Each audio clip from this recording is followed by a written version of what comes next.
তা আইলেন করতে গ্রাম থেকে। কোন গ্রাম? চট্টগ্রাম।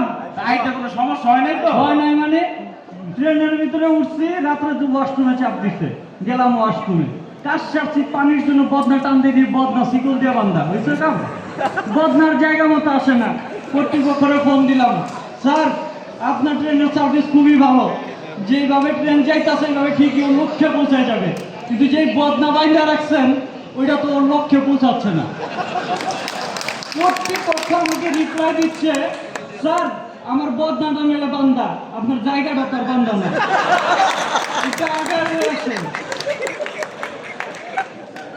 মাঝে মাঝে আপনাদের এমন বিপদও পড়তে হইব। এই সময়ে ঘাবড়াইলে চলবে না, এই সময়ে বুদ্ধি করে কাজ করতে হবে। আমার দোকানেও এমন মেলা কাস্টমার আসে, কেউ কয় ভাই একটা রং চা দেন, আবার কেউ কয় একটা দুধ চা দেন। মাঝে মাঝে ওই দিন দুইটা কাস্টমার আইলো, কইলো ভাই দুইটা চা দিয়েন, একটা চিনি ছাড়া দুধ চা আর একটা দুধ ছাড়া চিনি চা। আমি তো পুরা ব্যাকল হয়ে গেলাম। আন্দ্রে স্যারের ভাষায় এটা হইল মাস্টার কমপ্লেক্সিটি। এই সময়ে বেহুশ হইলে হইব না। মামা লাগাবেন? ঢেলে দেই। মুরব্বী, এই ঢেলে দেই শব্দটা আমার সাথে বলবেন না। কেন কেন? এই ঢেলে দেই কারণে আমার বাচ্চা হইতে 5 বছর লাগছে। বিয়ের পরের থেকে প্রতি রাত্রেই বউরে বলতাম ঢেলে দেই, বলে আজকে না আরেকদিন। 4 বছর পরে বউরে বললাম এই ঢেলে দেই, দাও। ধুরনিয়া রাখেন আপনার এই সমস্ত বাজে কথা। আপনার কাছে চাই বেশি না, এর থেকে ভালো আপনি আই ক্লিক ইউজ করেন। এক ক্লিকে সমাধান। আপনার যা ডিমান্ড আছে ওটা আমরা বুঝতে পারবো, আপনার মুখ থেকে এই সমস্ত বাজে কথা শুনতে পারবো না। আপনার যা ডিমান্ড আছে আমরা ওই সমস্ত বিষয় নিয়ে কাজ করবো, আর আপনারে ওই ব্যাপারে সঠিক সমাধান আমরা দিতে পারবো। ঠিক আছে যান। তাহলে ঠিক আছে। আপনি আব্দুল ফাউল বুঝছেন, তাহলে মহিন ভাই রিকোয়েস্ট হ্যাঁ, ঠিক করেন, ভাষার ঠিক করেন। করে গেলাম। ও নাহলে চাওয়ার লোক আমি কথা কই। তো যাই হোক, মহিন ভাই আমার রিকোয়েস্ট করছে এই অডিয়েন্সের মাঝখানে আমি যাতে দুষ্ট দুষ্ট জোকস না বলি। ওই sorry Ankita ma'am, I love you ma'am. আরে অজয় স্যার ভালো আছেন? আপনারটা আমি বুঝি না, আমারটা আপনি বুঝবেন না। তো যাই হোক, মহিন ভাই আমাকে রিকোয়েস্ট করছে আমি যাতে দুষ্ট দুষ্ট জোকস না বলি। আমার দুষ্ট জোক শুনে এই জায়গার অডিয়েন্স নাকি নষ্ট হয়ে যাবে। তা আমিও মহিন ভাইরা বলছি, ভাই আমি যে শৈল্পিক ভাষায় জোকসগুলো বলি এটাই অডিয়েন্স বুঝবে না, আর যদি বুঝাই ফেলে যা নষ্ট হওয়ার আগেই হয়ে গেছে, এর জন্য আমি যাই না। তো মহিন ভাইয়ের ছেলের পরীক্ষার রেজাল্ট দিচ্ছে, মহিন ভাই জিজ্ঞেস করতেছে তোর রেজাল্টের খবর কি? কাব্বা আমার এক বন্ধুর বাবা ডাক্তার, ও ফেল করছে। তো বুঝলাম, তোর রেজাল্টের খবর কি? কাব্বা আমার এক বন্ধুর বাবা পুলিশ অফিসার, ও ফেল করছে। তো বুঝলাম, তোর রেজাল্টের খবর কি? আব্বা তোমার কি মনে হয় আমি পীরতর বেশে পোয়া? স্কুল কলেজে অনেক সময় মারপিটি হয়, ডিফেন্সও হয়। আমাদের ইংলিশ স্যার আছেন তো, স্যার তো একসময় ডিফেন্সে ছিলেন তাই না? তো ডিফেন্সে একটা জিনিস কমন ছিল, বলে আরামে দাঁড়াও, বললে আরামে দাঁড়ায়। আজকেও মাঠে দেখছি আরামে দাঁড়াইতে বলছে।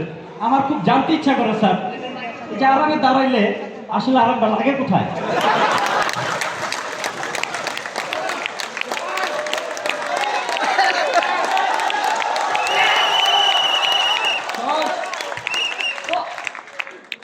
সিএমডি স্যার আছেন? স্যার আহমেদুল স্যারের সাথে তো কথাই বলা যায় না, কথা বললে হার্ট লাইটে চলে যায় এখন। তো সেই দিন বলতেছে অফিসের যত জেনারেটর আছে সব সেল করে দিবে। তাহলে কেন? যেখানে আমাদের নিজস্ব বিদ্যুৎ আছে এই জায়গায় জেনারেটরের কাজ কি? বিদ্যুৎ স্যার তো ওই।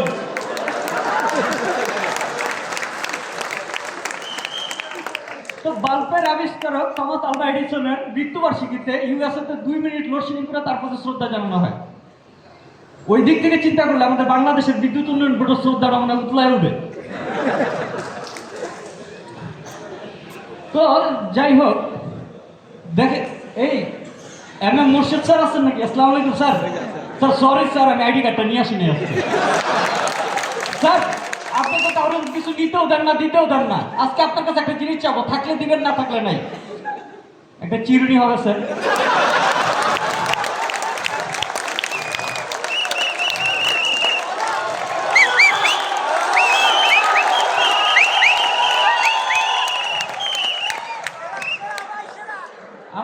দেখবেন কি একটা ছেলে যখন পড়াশোনা শেষ করে একটা চাকরি পায়, পাওয়ার পর একটা চেয়ারে বসতে পারে, কি ভাব, হ্যাঁ কি হলাম।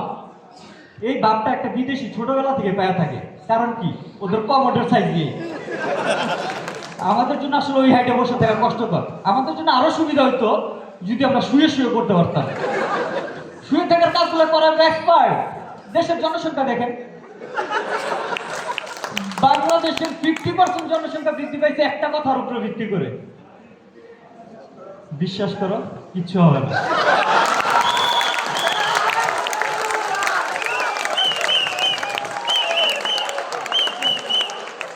আমারও ইচ্ছা জাগে যে জনসংখ্যা বৃদ্ধিতে আমার একটা ভূমিকা থাকুক, কি বলেন? তো আমার বাবা মা নিয়ে গেছে পাত্রী দেখাইতে। পাত্রী গাইটা হাজির করছে সুইমিং কস্টিউম পরাইয়া। মাথা তো গরম হয়ে গেছে, ডাকছি শ্বশুর মশাই, এটা কি? তো তোমার কাছে মাইয়া দেওয়া মানে তো পানিতে ফেলাই দেওয়া, এই কারণে আগে থেকে তৈরি করে নিয়ে আসছে। এরপরে মেয়ে বলে উঠছে, এই পোলার আমি বিয়া করবো না, পোলার চেহারা খারাপ। মাইয়া বলছে তাতে দুঃখ নাই স্যার। আমার নিজের বাপ বলে, মারে পোলার যে চেহারা খারাপ এটা আমরা জানি, নিজের পোলা মিলা ফেলে দিতে পারতেছে। অবশেষে যাক মায়ের দয়া হয়েছে, হয়ে আমার বিয়াটা করছে। তো এত দয়া করে যেহেতু আমার বিয়া করছে, আমার তো কিছু দেওয়া উচিত। তার একটা সিএনজি গিফট করছি। সিএনজির পিছনে লিখে দিছি আমার বউ দীপা।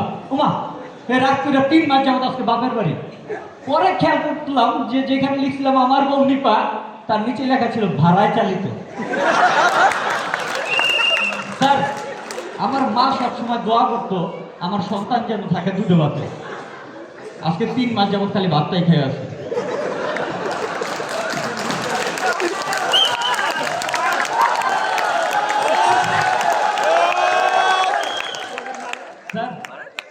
শেষের দিকে প্রায় চলে আসছি।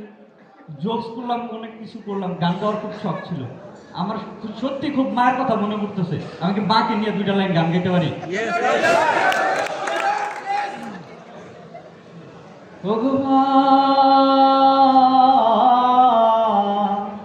ও টুনির মা, তোমার টুনি কেন আপনারা হাসতেছেন? টুনির মা কি মা না? টুনির মা কি মা না? শুনেন, আমরা মাকে যেমন ভালোবাসবো, দেশকেও তেমন ভালোবাসবো। আমার সাথে বলেন, আমরা নিজের সন্তানকে যেমন ভালোবাসবো, অন্যের সন্তানকেও তেমন ভালোবাসবো। আমরা নিজের বউকে যেমন ভালোবাসবো, অন্যের বউকেও। আমাদের সিএমডি স্যারও বলে, হ্যাঁ অন্যের বউকে।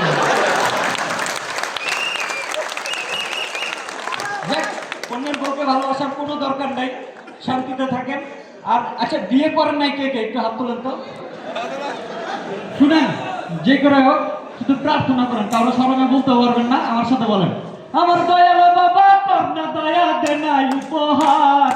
একটা বউ এখন আমার কত যে দরকার বাবারে, একটা বউ এখন আমার কত যে দরকার। আমার দয়াল বাবা কল খাবা গাছ লাগাইয়া খাও, পরের গাছের পানে কেন বিট মিটাইয়া যাও।